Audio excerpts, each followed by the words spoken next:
was talking about is that hyper-focused state I was able to achieve. There was, well, let me give you some more background on it. So leading up to the tournament itself, when I was that young, I didn't know how to invoke or what the concept of hyper-focused state or any of these things even mean or even what they are. I just knew that I really, really, really wanted to basically win this championship. Our team was actually the underdog team. Like I said to you before, we ever actually ranked, like we actually came second in our city. For our team, doing that was actually like going above and beyond. Like we weren't expected to do that either. So first of all, coming in second, getting one of those berth spots so we can actually get into the our provincial championships was a big deal. But now that we're there, we knew that we could beat a lot of the teams that were actually there. We knew that we could compete. We know we could beat them, but could we beat the top three, four teams? I think if we had a great day, yeah, I think so.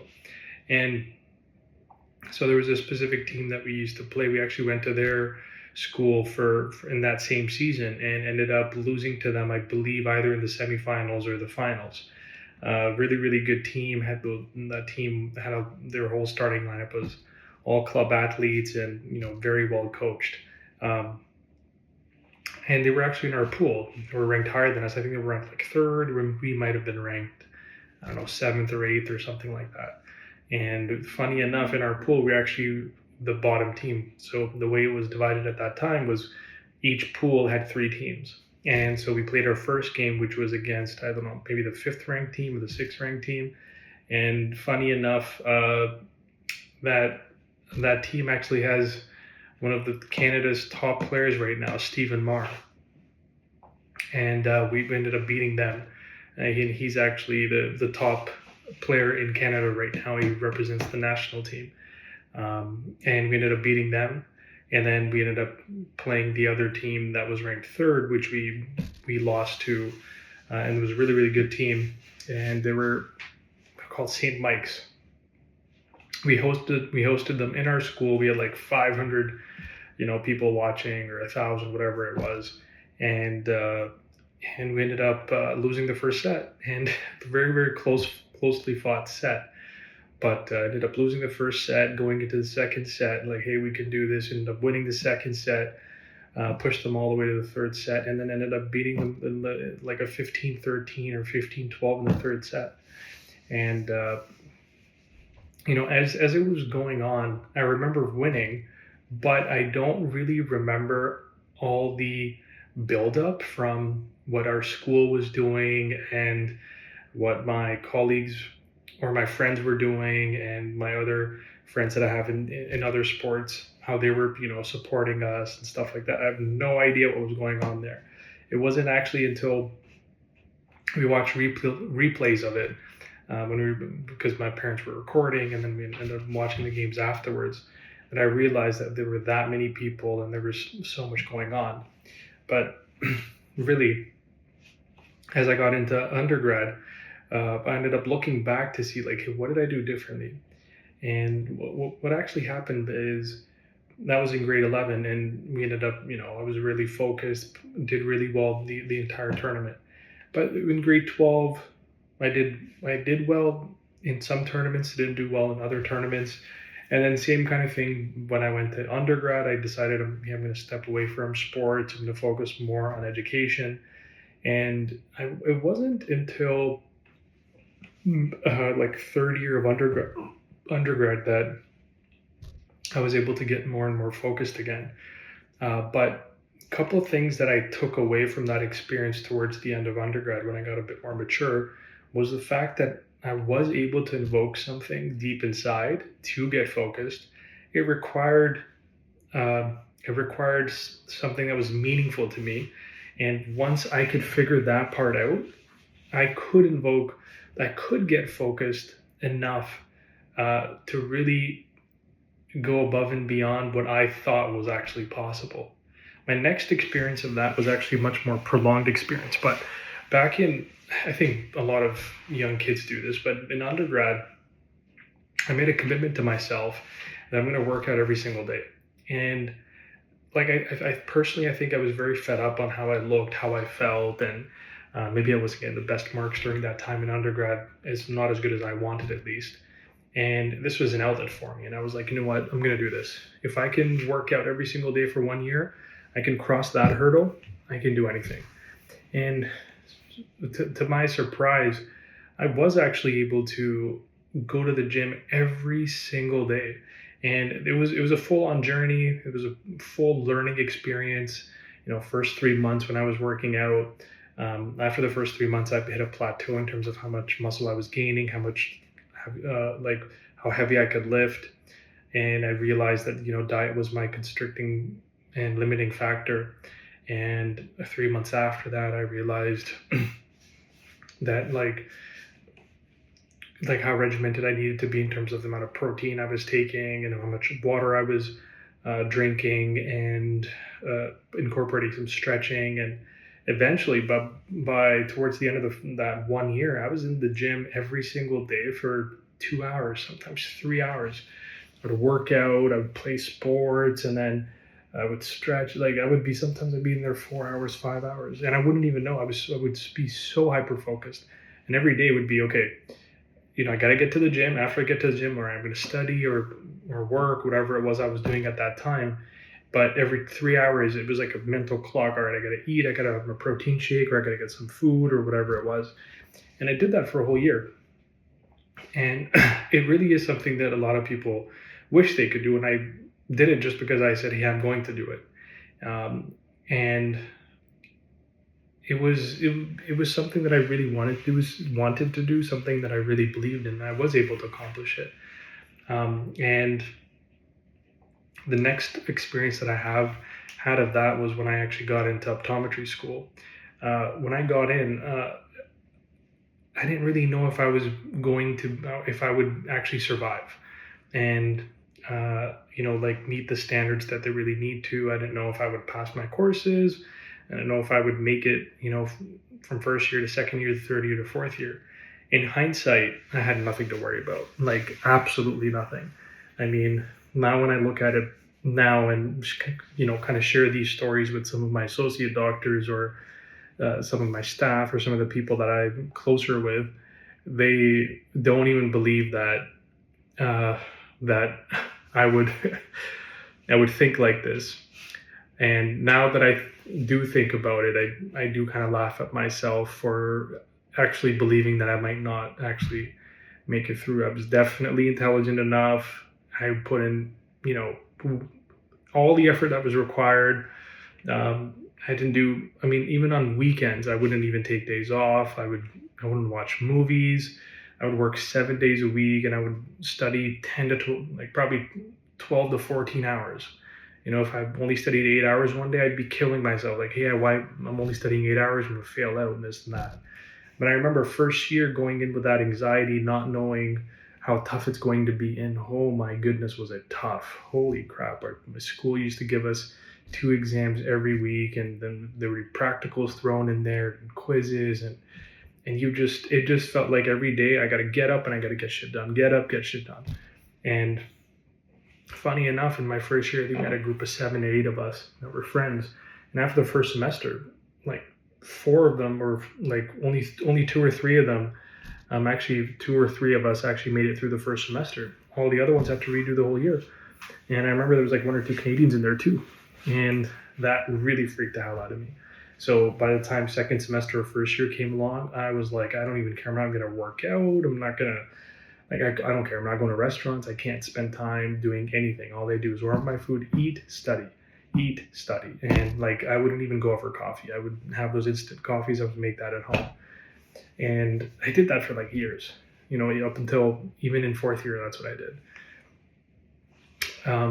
Because in fourth year, then board exams came along, and every semester, every year, there was some sort of a hurdle, some sort of something really important that you really needed to do.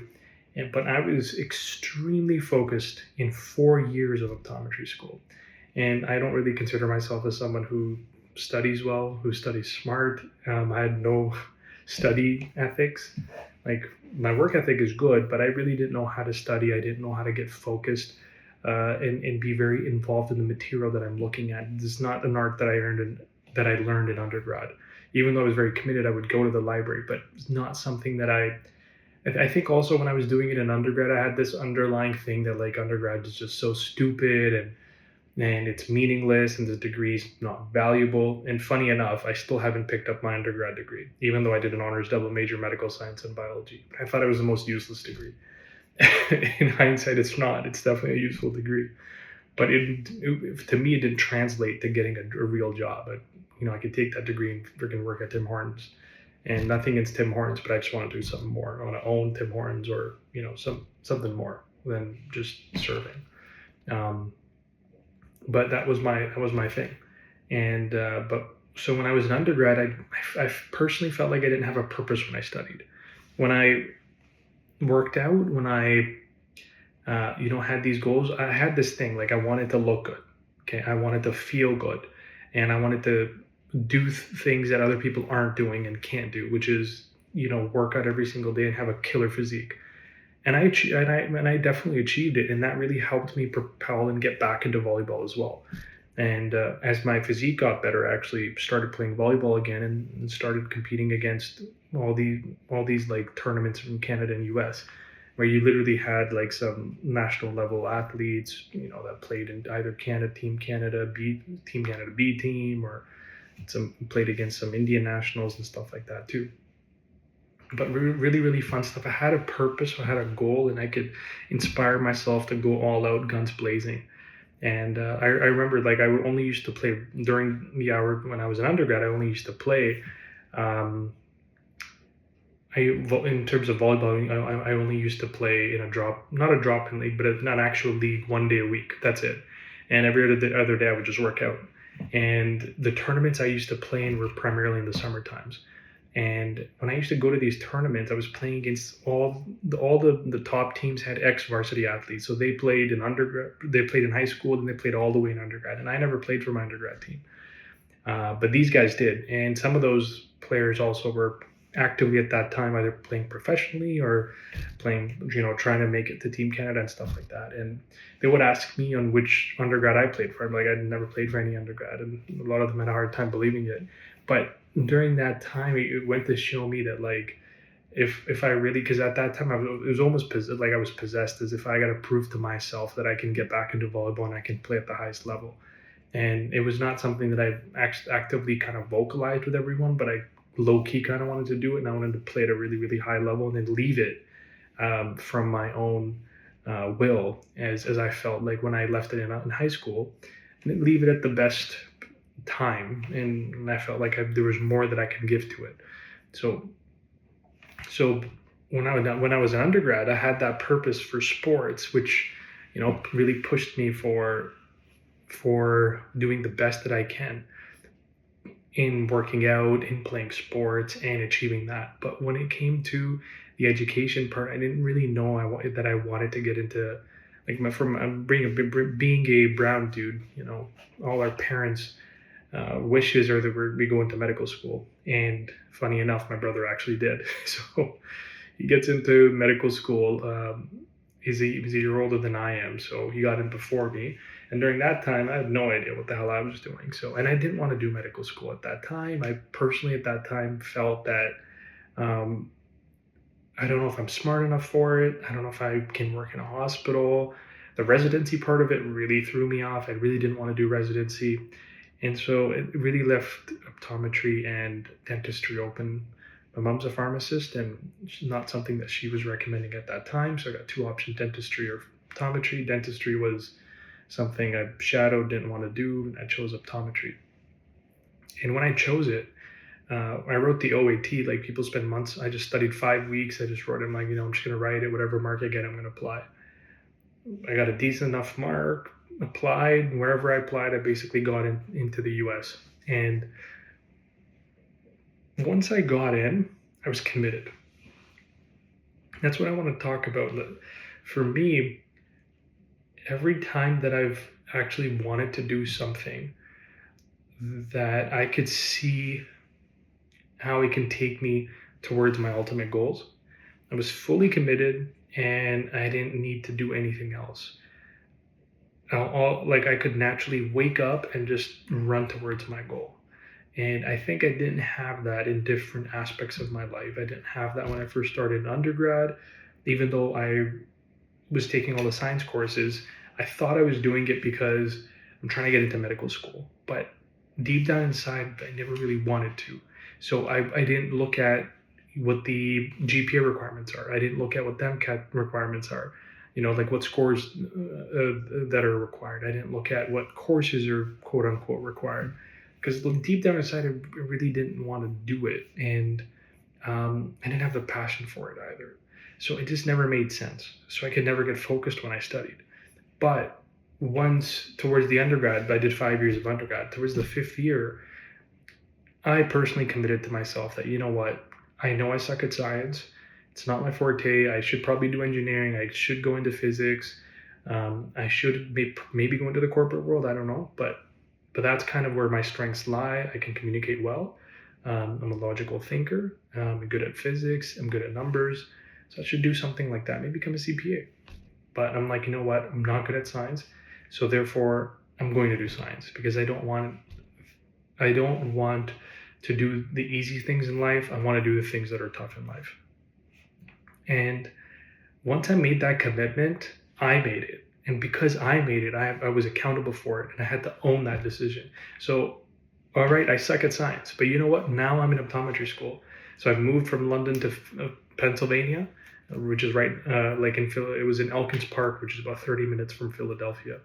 And I was there, and I'm like, you know what? This is it. So I live and breathe optometry. And so for the 4 years, my mindset was I'm going to become the best goddamn optometrist I can become. And I got to tell you, even when I look back at it, sometimes I'm still to this day surprised on how committed I actually was. It's funny to me that I thought that maybe I couldn't do it now. Just looking back at how committed I was, the amount of hours I put in, um, how strategically I thought about studying and self improvement and never giving up, and also not knowing at that time that I actually am a very intelligent individual as well, but I just never gave myself credit for it.